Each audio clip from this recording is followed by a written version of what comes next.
he asked to see me.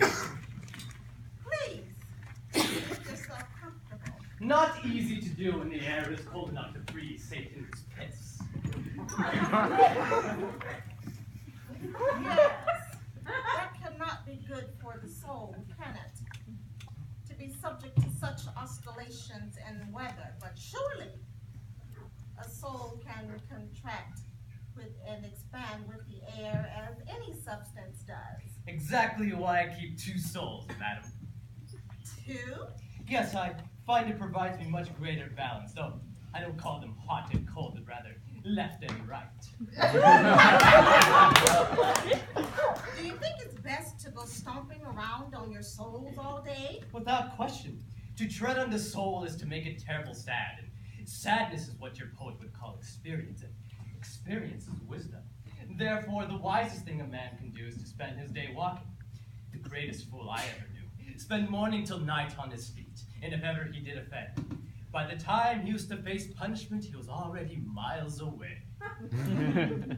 That's nicely spun. I can see why my son is so attached to you. I find him echoing your gestures with increasing frequency. The honor is mine. What can I do for Her Majesty? I often wish I could make him laugh the way you do, or anyone else for that matter. There is great power in it. Nothing compared to a queen's influence, if Her Majesty is ever inclined to switch places. Oh, do you aspire after royalty now? I only aspire to the degree necessary for subsequent respiration. I don't think you'd enjoy it much. Queens have to be so horribly serious all the time, whereas you get to say whatever you like. Not so. Please, one by definition cannot be offended by a fool. Fools speak nonsense, and only another fool would be offended at nonsense. And then you would have proven that the first fool was right all along. I'll ask you not to give away trade secrets, madam. That is exactly the sort of trap my husband would fall into.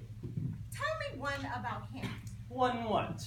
Tell me a joke about the king. I've heard you have some rather juicy ones. I wouldn't dare to question His Majesty. Because he's already quite the fool, you mean? Come. No need to be withholding. I assure you, madam. What is it you said the other night at the innkeeper? The king is so thick. He thinks fencing is a sport for carpenters. I very much liked, why does the king require 10 women for his sexual satisfaction? Well? Because it takes that many to hold down the horse.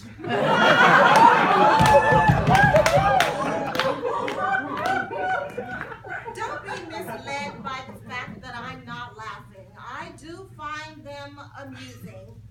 Somewhere beneath my flesh, my spleen is quivering with illicit delight. It's just that I find displays of laughter somehow presumptuous, I suppose.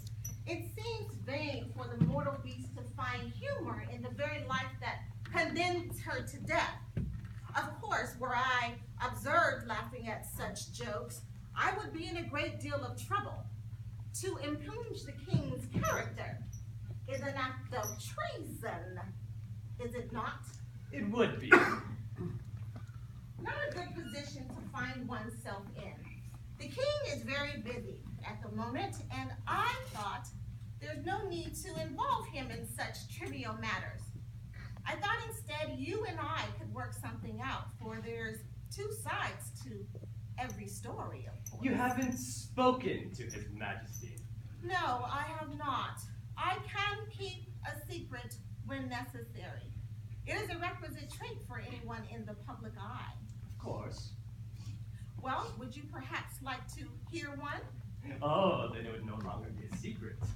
On the contrary, it becomes even more clandestine when shared by two people, because it's even more dangerous, and that's what qualifies it as a secret.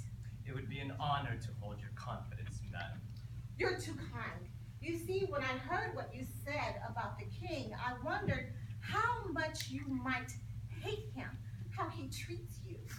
I assure you I harbor no hatred for His Majesty, nor for anyone. Please, there's no reason to deny your feelings.